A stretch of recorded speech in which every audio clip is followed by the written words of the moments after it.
La pratique des appels à l'autel, qui consiste à inviter les gens à se présenter après un sermon d'évangélisation pour faire une confession publique de foi en Christ, a pris de l'importance au XXe siècle, principalement grâce aux croisades.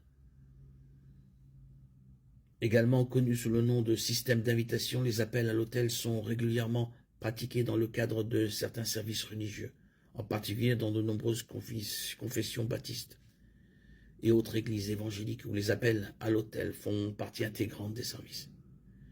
Bien que les appels à l'autel tels qu'ils sont pratiqués aujourd'hui ne se trouvent pas dans la Bible, leurs défenseurs citent plusieurs exemples pour justifier leur utilisation.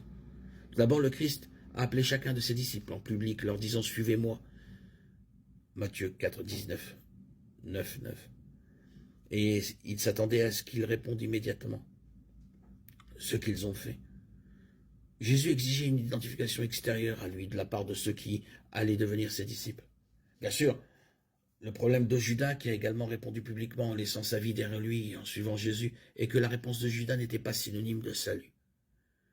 Les partisans de l'appel à l'autel citent également Matthieu 10, 32, comme preuve qu'un nouveau croyant doit reconnaître le Christ devant les hommes pour qu'ils lui rendent l'appareil.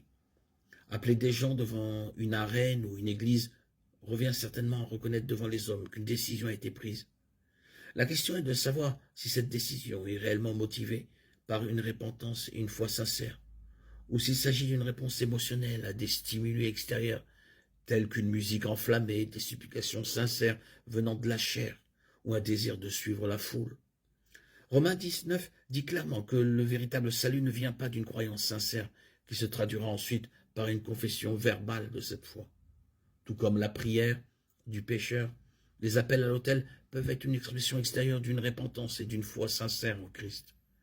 Le danger est de considérer la prière ou la réponse comme une preuve de salut, Matthieu 7, 22. Car le véritable salut résulte d'une vie de sanctification continue, alors que le Saint-Esprit, dans le vrai croyant, produit de plus en plus de fruits, Galates 5, 22, 23, comme preuve de la réalité de la foi salvatrice.